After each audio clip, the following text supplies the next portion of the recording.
Today is day 3 for the Come Follow Me study for this week, April 20th through the 26th.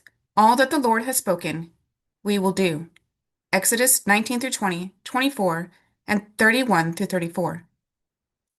Wednesday, April 22nd, 2026, Exodus 20, 12 through 26. The Lord reveals the Ten Commandments, Part 2. Exodus 20, 12. Honor thy father and thy mother. The fifth commandment establishes very clearly the importance of the family in the sight of the Lord. Proper family relationships constitute one of the 10 fundamental principles of law, both in this world and in the world to come. In obedience to this law, the family unit and all other parts of society remain stable and healthy. In this day, which was prophesied to be an age when people are disobedient to parents and without natural affection, one needs to contemplate seriously the implications of the commandment to honor father and mother and the promise included with it. When parents are righteous, God-fearing people, children have little problem understanding the commandment to honor them, although they may have difficulty doing it. When parents are not righteous, however, two questions about this commandment are often raised. First, is one still required to honor unrighteous parents? And second, does honor imply obedience if the parents ask for unrighteous behavior? First of all, though in most cases honor includes obedience, the two are not the same. To honor means to bring honor to or to have an attitude of honoring. Obedience means to follow direction or example. Paul said, "Children, obey your parents in the Lord, for this is right." And then immediately thereafter adds, "Honor thy father and mother." This time, however, he added no qualifying statement, describing it only as the first commandment with promise. To obey one's parents in the Lord means to obey them in righteousness. Anytime a child lives unrighteously, he brings honor to his parents, whether those parents are themselves righteous or wicked. The opposite is also true. Anytime a child lives wickedly, he brings shame to his parents, whether or not the parents are righteous. So, honoring parents may not always imply obeying them. In those relatively few cases where parents may ask for or encourage unrighteous behavior in their children, the individual brings dishonor to his parents if he obeys them. But there is no qualification added to the commandment to honor one's father and mother. To understand why, the ultimate model of the parent-child relationship must be examined. Only in the relationship of man's heavenly parents to their children is the perfect model of parenting. They, of course, are perfectly honorable, that is, deserving of honor. If they were the only parents with whom one had to deal, it would be an easy matter to honor them. But they have, in their infinite wisdom, chosen instead to have mortal parents stand as their representatives in the bringing forth and rearing of children. In other words, parents stand as direct representatives of God immortality, and therefore, like priesthood offices, the office of parent requires honor. Obviously, an attendant responsibility and obligation goes along with that calling as God's representative. Parents are obligated to strive to be as much like God as possible. The Lord has made it clear that should parents fail in their responsibility, which includes teaching children what He would teach them if He were here, serious consequences will follow. If parents do not fulfill their office and calling, and of course no parent can or will do this perfectly, they become accountable to God. But this circumstance does not affect the child's obligation to honor them. Again, the parallels to a priesthood office or calling may be helpful in understanding why. While no priesthood holder perfectly fulfills his office and calling, yet his office is to be honored in spite of his imperfections. A righteous and capable man also brings honor to himself, but even if a bishop were to be released because of unworthiness, one does not stop honoring his office of bishop. The story of David and Saul is a classic illustration of this principle. Saul had been chosen and anointed king under direction from the Lord. Then, through pride and foolishness, he fell out of favor with God and eventually sinned grievously and lost the Spirit of the Lord. David, chosen and anointed his successor, had his life threatened time and again by Saul. And yet, over and over, he refused to lift his hand against Saul. His answer consistently was, I will not put forth mine hand against my Lord, for he is the Lord's anointed. Saul clearly had failed in his calling, but David wisely understood that that failure made Saul accountable to God, not to David. Similarly, a parent may fail miserably in his office and calling, even to the point where a child cannot follow his example any longer. But the child always has the obligation to honor the parent because of the parent's standing as a representative of God. Elder Brewster McConkie stated this principle as follows: children come into mortality with the inborn requirement planted in their souls by that very being who gave them birth as spirits to honor their parents and to obey their counsel in righteousness. President Ezra Taft Benson said, "To honor and respect our parents means that we have a high regard for them. We love and appreciate them and are concerned about their happiness and well-being. We treat them with courtesy and thoughtful consideration. We seek to understand their points of view. Certainly, obedience to parents' righteous desires and wishes is a part of honoring. Let us also learn to be forgiving of our parents, who perhaps, having made mistakes as they reared us, almost always did the best they knew how. May we ever forgive them as we would likewise wish to be forgiven by our own children for mistakes we make. Even when parents become elderly, we ought to honor them by allowing them freedom to choose and the opportunity for independence as long as possible. Let us not take away from them choices that they can still make. Some parents are able to live and care for themselves well into their advancing years and would prefer to do so. Where they can, let them. If they become less able to live independently, then family, church, and community resources may be needed to help them. When the elderly become unable to care for themselves, even with supplemental aid, care can be provided in the home of a family member when possible. Church and community resources may also be needed in this situation. Elder James E. Faust said, "I have frequently walked by a rest home that provides excellent care, but it is heartrending to see so many parents and grandparents in that good care facility so forgotten, so bereft of dignity, so starved for love. To honor parents certainly means to take care of physical needs, but it means much, much more. It means to show love, kindness, thoughtfulness, and concern for them all of the days of their lives. It means to help them preserve their dignity and self-respect in their declining years. It means to honor their wishes and desires in their teachings, both before and after they are dead. Besides being one of God's commandments, the kind, thoughtful consideration of parents is a matter of common decency and self-respect. On their part, parents need to live so as to be worthy of the respect of their children." Exodus 20:12 continued, "That thy days may be long upon the land, which the Lord thy God giveth thee." As noted above, the Apostle Paul referred to the fifth commandment as the first commandment with promise. How is it that honoring parents would lead to extended life upon the land? The following points should be considered in answer to that question. 1. The Israelites had been promised a particular land as their inheritance, just as the Jaredites and Lehi's colony were given a promised land. In all cases, the Lord clearly taught that such a favored inheritance was not automatic, but depended upon the righteousness of the people, and that wickedness would jeopardize the inheritance. 2. When Moses summarized the law that had been given to Israel, he changed the wording of the fifth commandment slightly. Deuteronomy 5:16 reads, "Honor thy father and thy mother, as the Lord thy God hath commanded thee, that thy days may be prolonged, and that it may go well with thee, in the land which the Lord thy God giveth thee." 3. Moses commanded the parents of Israel to diligently teach their children the laws of God, so that it may be well with thee, in the land that floweth with milk and honey. 4. Earlier, Moses used similar language when he warned the Israelites, "When thou shalt beget children and children's children, and shall do evil in the sight of the Lord, I shall call heaven and earth to witness against you this day, that ye shall soon utterly perish from off the land.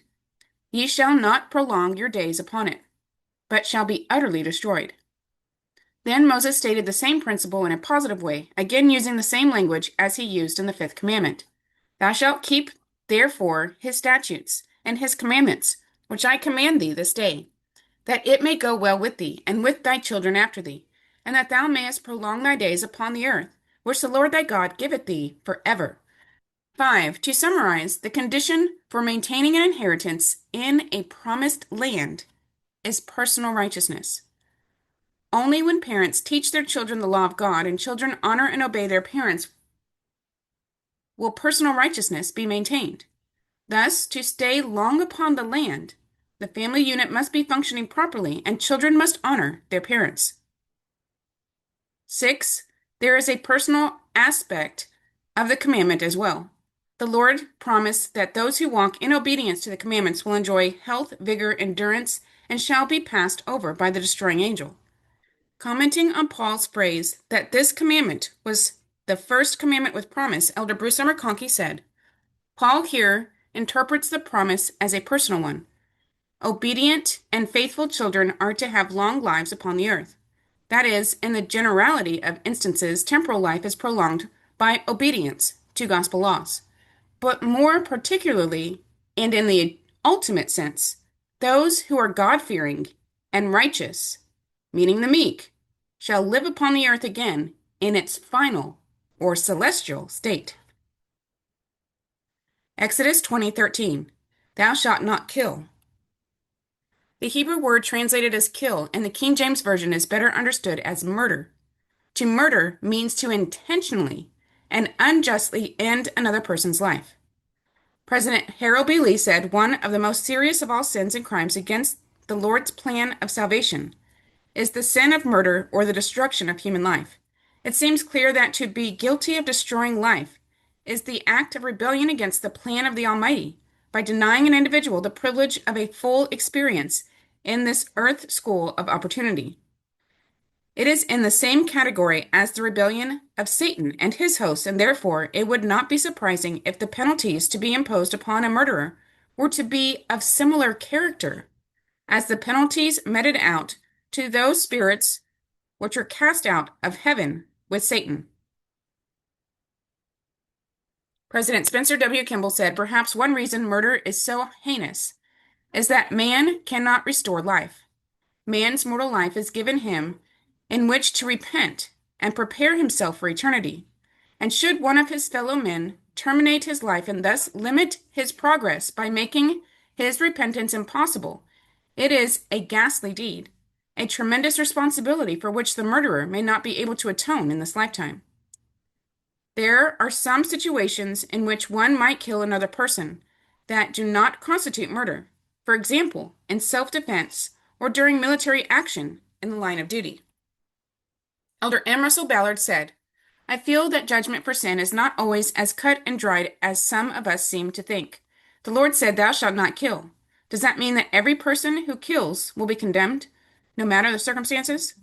Civil law recognizes that there are gradations in this matter, from accidental manslaughter to self-defense to first-degree murder. I feel that the Lord also recognizes differences in intent and circumstances. Was the person who took his life mentally ill? Was he or she so deeply depressed as to be unbalanced and otherwise emotionally disturbed? Was the suicide a tragic, pitiful call for help that went unheeded too long or progressed faster than the victim intended? Did he or she somehow not understand the seriousness of the act? Was he or she suffering from a chemical imbalance that led to despair and a loss of self-control? Obviously, we do not know the full circumstances surrounding every suicide. Only the Lord knows all the details, and He it is who will judge our actions here on earth. When He does judge us, I feel He will take all things into consideration: our genetic and chemical makeup, our mental state, our intellectual capacity, the teachings we have received, the traditions of our fathers, our health, and so forth. President Spencer W. Kimball said, men unfortunately must take others' lives in war. Some of our conscientious young men have been disturbed and concerned as they have been compelled to kill. There are mitigating circumstances, but certainly the blame and responsibility rest heavily upon the heads of those who brought about the war, making necessary the taking of life. President Harold B. Lee continued, in a pertinent statement set forth in a message of the First Presidency to the Church during World War II and delivered at the General Conference on April 6, 1942, this subject was fully discussed. This was delivered at a time when nearly 100,000 Latter-day Saint youths were engaged in or were undergoing training for combat in the most destructive war in all history.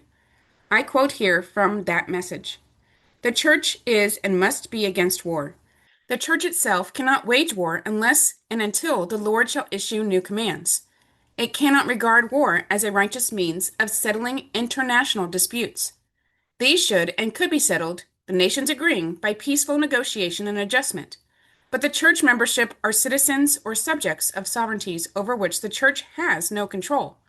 The Lord himself has told us, and now verily I say unto you concerning the laws of the land, it is my will that my people should observe to do all things whatsoever I command them. And that law of the land which is constitutional, supporting that principle of freedom in maintaining rights and privileges, belongs to all mankind and is justifiable before me. Therefore I, the Lord, justify you and your brethren of my church in befriending that law which is the constitutional law of the land. And as pertaining to law of man, whatsoever is more or less than this cometh of evil. While by its terms this revealed word related more especially to this land of America, nevertheless the principles announced are worldwide in their application, and they are specifically addressed to you, Joseph Smith, and your brethren of my church. When, therefore, constitutional law, obedient to these principles, calls the manhood of the church into the armed service of any country to which they owe allegiance, their highest civic duty requires that they meet that call. If hearkening to that call and obeying those in command over them, they shall take the lives of those who fought against them, that will not make of them murderers, nor subject them to the penalty that God has prescribed for those who kill. For it would be a cruel God who would punish his children as moral sinners for acts done by them as the innocent instrumentalities of a sovereign whom he had told them to obey, and whose will they were powerless to resist. The whole world is in the midst of a war that seems the worst of all time. This church is a worldwide church. Its devoted members are in both camps. They are the innocent war instrumentalities of their warring sovereignties. On each side, they believe they are fighting for home and country and freedom. On each side, our brethren pray to the same God, in the same name for victory. Both sides cannot be wholly right. Perhaps neither is without wrong. God will work out, in his own sovereign way, the justice and right of the conflict, but he will not hold the innocent instrumentalities of the war, our brethren in arms, responsible for the conflict. This is a major crisis in the world life of man. God is at the helm. There is, then, a vast difference in destroying life while acting under the mandate of a sovereign nation whom we are in duty bound to obey, and wantonly killing on our own responsibility. It would be well for every young man called to military service to study carefully the above quoted statement of the First Presidency. Exodus 20:14. Thou shalt not commit adultery. Elder Marky Peterson said, man must reproduce himself. Man was not of the vegetative kingdom to follow the rules of that form of life. Neither was he an animal to be led by mere instincts. As a child of God, man was given powers not granted to any other form of life. He was of the divine race, and therefore could have many of the privileges and powers related to divinity. The power of reproduction must be given to man as it had been given to lower forms of life to perpetuate his species. But whereas the Lord had set up safeguards for this power among the lower forms, barriers which the animals had no tendency to break down because of the manner in which they were made, man was in a different situation. With his right to choose, with his impulses, some for good and some for evil, even Satan had rebelled in the pre-existence. He could now use these divinely given powers for either good or bad purposes. It was not a matter of instinct with him. It was a matter of choice. He possessed the right to choose before he came into the world. It was not taken from him when he became mortal. The animals would not corrupt their reproductive powers. Instinct took care of that. But what would mortal man do? This question came to the very heart of the purpose for which man was sent here, to try him and prove whether he was worthy to come back into God's presence. With his right of choice, he would be at liberty to select his own course. He could do that which would be ennobling, or he could do that which would debase. Laws were the answer. How else could God deal with an intelligent person who had the right to choose and who was to be tested to see which he would choose? So God called before him the first man and the first woman. As male and female, they were to reproduce their species, but they were to do so under divinely prescribed conditions. The covenant of marriage, this sacred thing which was to go on eternally, was the heavenly institution which God provided under which his mortal children on earth were to reproduce themselves. Children born to man and woman under divinely appointed marriage were to remain as their children forever. Families could continue as a unit even into eternity. The ties of home established in earth life would last forever. It was part of the system of heaven transferred to earth. It must be kept sacred. Exodus 20:15. Thou shalt not steal. The Ten Commandments lay down the great fundamental principles of righteousness. They are so broad and so profound in their extent that they cover all aspects of moral behavior. The Eighth Commandment is a good example. It consists of 4 words, and yet the implications are such as to cover a whole range of human behavior. From the fall, Adam and all mankind who followed him were commanded to labor for their bread. When one seeks to reap the benefits of another's labor without adequate compensation, it is theft. Thus, stealing involves far more than just taking the property of another. President Spencer W. Kimball said, "In public office and private lives, the word of the Lord thunders, 'Thou shalt not steal, nor do anything like unto it.' We find ourselves rationalizing in all forms of dishonesty, including shoplifting, which is a mean, low act indulged in by millions who claim to be honorable, decent people. Dishonesty comes in many other forms, in hijacking, and playing upon private love and emotions for filthy lucre, and robbing money tills and stealing commodities of employers, and falsifying accounts, and taking advantage of other tax-paying people by misuse of food stamps and false claims, and taking unreal exemptions, in government and private loans without intent to repay, in unjust, improper bankruptcies to avoid repayment of loans, in robbing on the street or in the home money and other precious possessions, in stealing time, giving less than a full day of honest labor for a full day's compensation, in riding without paying the fare, and in all forms of dishonesty in all places and in all conditions. To all thieveries and dishonest acts, the Lord says, 'Thou shalt not steal.' 4 short, common words he used. Perhaps he wearied of the long list he could have made of ways to steal, misrepresent, and take advantage, and he covered all methods of taking that which does not properly belong to one by saying, 'Thou shalt not steal.' Exodus 20:16. Thou shalt not bear false witness against thy neighbor. Murder, adultery, and stealing, dealing respectively with life, virtue, and property, are generally considered more serious offenses before the law than the bearing of false witness. And yet, what the latter may lack in severity, it more than makes up in prevalence. As a matter of fact, most of the readers of these lessons will likely shun, as they would the plague, the first 3 of these major moral offenses. But consciously or unconsciously, we may all at times be tempted into the carelessness of rumor and other forms of bearing false witness. To bear false witness is to testify to or to pass along reports, insinuations, speculations, or rumors as if they were true, to the hurt of a fellow human being.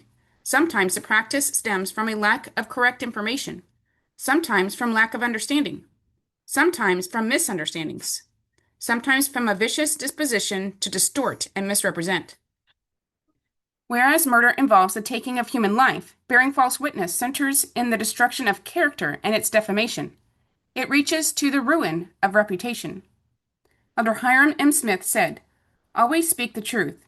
We know that commandment, but there are some who apparently cannot keep it, who have grown accustomed to backbiting occasionally, speaking evil of one another, or accusing one another falsely.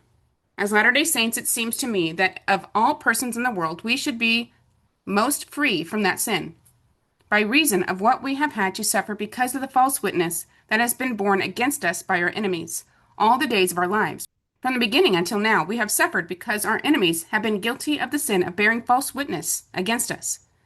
We should not indulge in the same crime, even towards our enemies, to say nothing of indulging in it in relation to one another. Elder George F. Richard said, He, God, gave this commandment because of the subtle methods of the adversary in his effort to divide and tear asunder the love and the unity of the Lord's people. To bear false witness may not appear to be a very serious offense, but its results are far-reaching and cruel. Hence, the use made of it by the instigator of evil. The Lord warns us against this evil practice. Bearing false witness, tale-bearing, slander, gossip, scandal, fault-finding, backbiting, and evil speaking are in the same category of evil practice and are some of the means employed by Satan to disunite us as a people and destroy brotherly love, kindness, and helpfulness toward one another. No one loves a character assassin. By the Spirit of God, one is led to love his fellow men and to speak well of them, magnifying their virtues.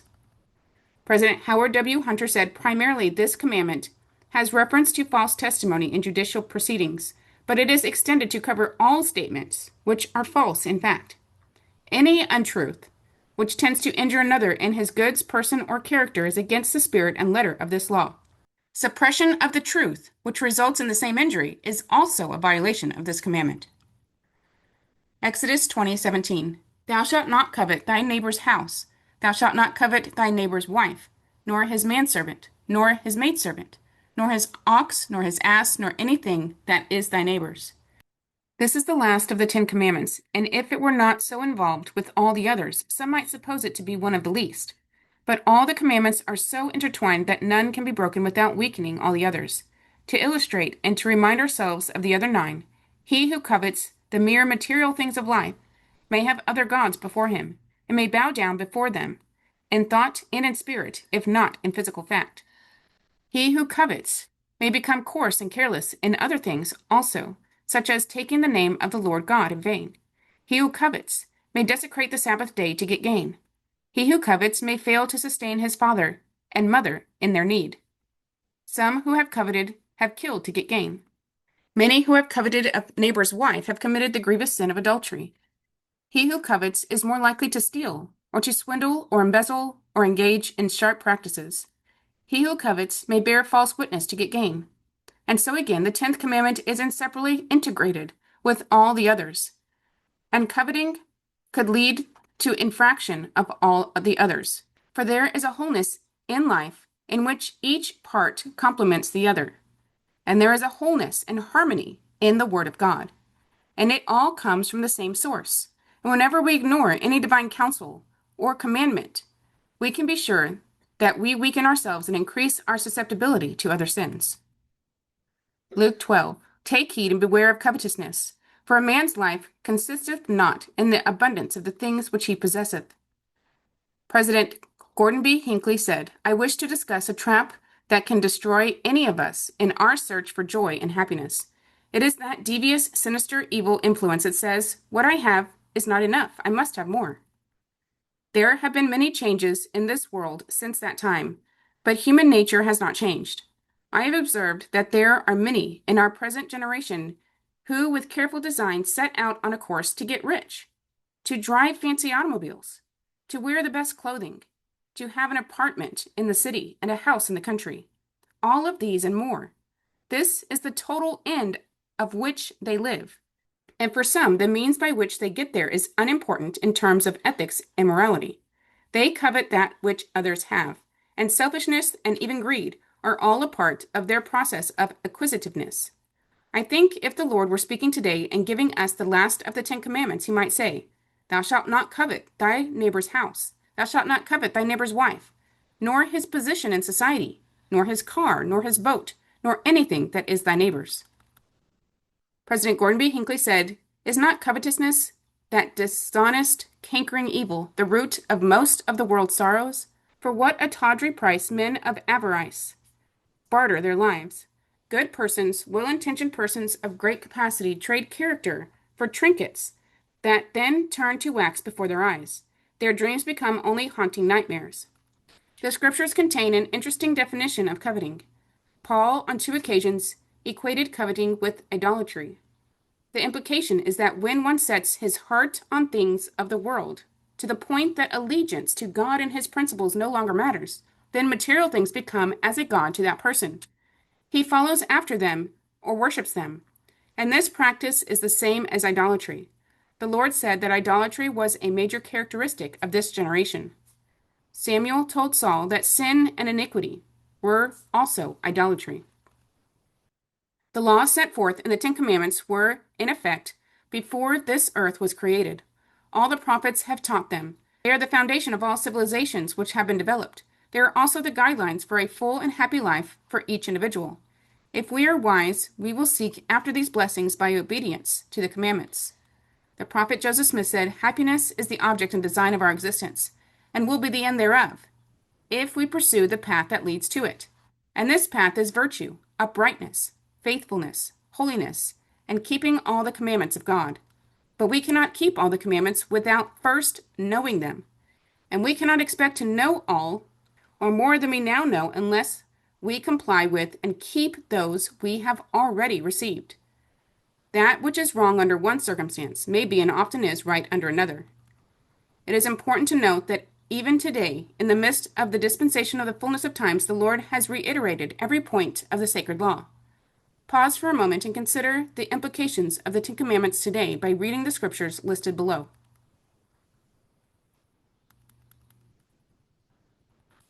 How does keeping these 10 commandments help you keep the two great commandments Jesus gave in Matthew 22:34-40? What are things that you may be tempted to put before God? What blessings have you seen from putting God first? How would you respond to someone who says the 10 Commandments were given a long time ago and do not apply today? What examples from your life would you share as part of your response? How might the hymn, "How Gentle God's Command," affect the way you explain God's commandments to others? God reveals to his prophets that there are moral absolutes. Sin will always be sin. Disobedience to the Lord's commandments will always deprive us of his blessings. The world changes constantly and dramatically, but God, his commandments, and promised blessings do not change. They're immutable, unchanging. Men and women receive their agency as a gift from God, but their liberty, in turn, their eternal happiness, comes from obedience to his law. One way to measure ourselves and compare us to previous generations is by the oldest standard known to man, the Ten Commandments. For much of the civilized world, particularly the Judeo-Christian world, the Ten Commandments have been the most acceptable and enduring delineation between good and evil.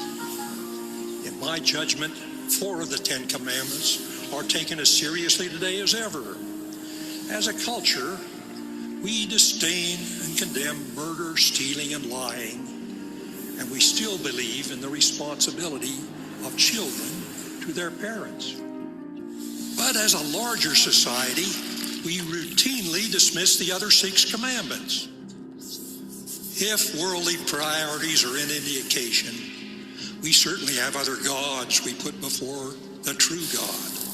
We make idols of celebrities and lifestyle, of wealth, and yes, sometimes even graven images or objects.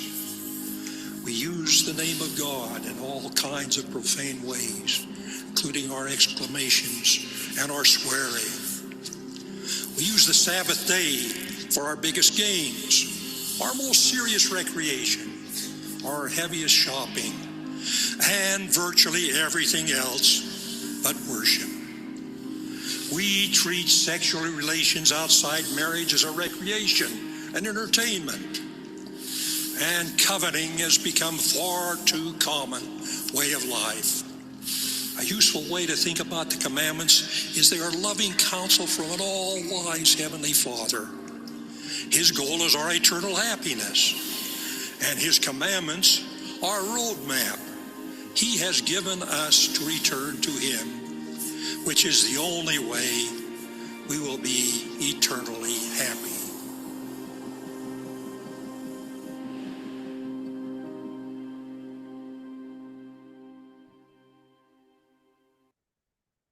Israel is to bear witness that the Lord has spoken from heaven.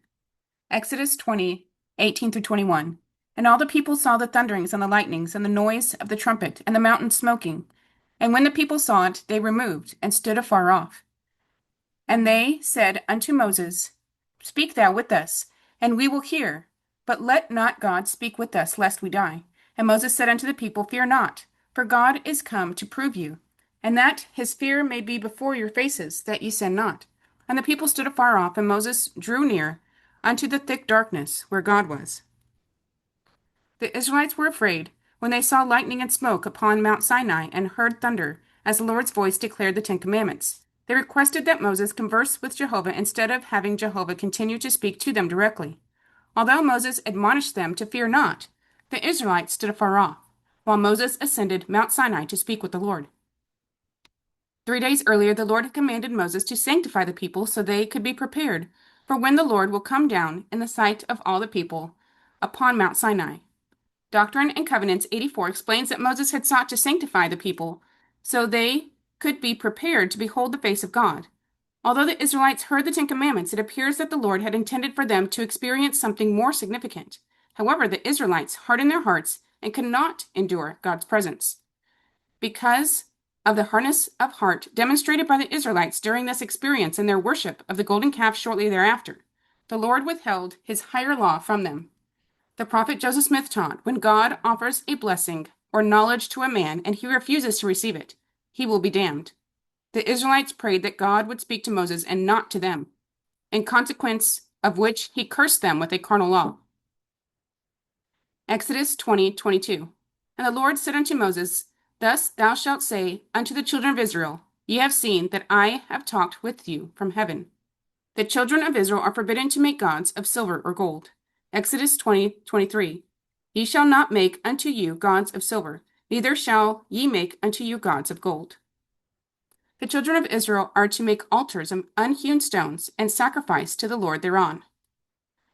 Exodus 20:24-26. An altar of earth thou shalt make unto me, and shalt sacrifice thereon thy burnt offerings and thy peace offerings, thy sheep and thine oxen. In all places where I record my name, I will come unto thee, and I will bless thee. And if thou wilt make me an altar of stone, thou shalt not build it of hewn stone. For if thou lift up thy tool upon it, thou hast polluted it. Neither shalt thou go up thy steps upon mine altar, that thy nakedness be not discovered thereon.